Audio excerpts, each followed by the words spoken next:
வணிகர்களுக்கு புதிய அறிவிப்பு சிஎம் ஸ்டாலின் அதிரடி. டிஎன் வணிகர் சங்கங்களின் பேரவை மாநாட்டில் சிஎம் ஸ்டாலின் கலந்து கொண்டு பல்வேறு அறிவிப்புகளை வெளியிட்டுள்ளார். வணிகர் நல வாரியம் நிரந்தர உறுப்பினர்களுக்கான உதவித்தொகை 3 லட்சத்திலிருந்து 5 லட்சமாக உயர்த்தப்படும். மே 5 வணிகர் நாளாக அறிவிப்பதற்கான அரசாணை விரைவில் வெளியிடப்படும். 24 மணி நேரமும் வணிக நிறுவனங்களை திறப்பதற்கான அரசாணை மேலும் 3 ஆண்டுகள் நீட்டிக்கப்படும் என சிஎம் ஸ்டாலின் தெரிவித்துள்ளார். முட்டை விலை மளவென உயர்வு.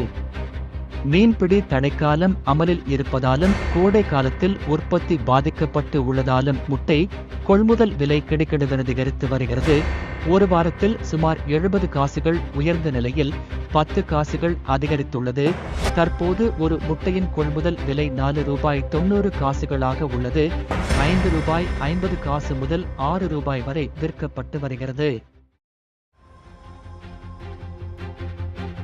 தஞ்சையில் 8 வயது சிறுமியை டூவீலரில் ஏற்றிச் சென்று பாலியல் தொல்லை கொடுத்த நபர் கைது. தஞ்சாவூர் மாவட்டம் திருக்காட்டுப்பள்ளி காவல் சரகத்திற்கு உட்பட்ட பகுதியில் 8 வயது சிறுமிக்கு பாலியல் தொல்லை கொடுத்ததாக 39 வயது கரிகாலன் என்பவர் கைது செய்யப்பட்டார். சம்பவத்தன்று டூவீலரில் சென்று கொண்டிருந்த கரிகாலன் அவ்வழியாக சென்ற 8 வயது சிறுமியை தனது வாகனத்தில் ஏற்றி பாலியல் தொல்லை கொடுத்துள்ளார். இதனால் சிறுமி அழுதாதால் கீழே இறக்கிவிட்டு அவர் தப்பிச் சென்றுள்ளார்.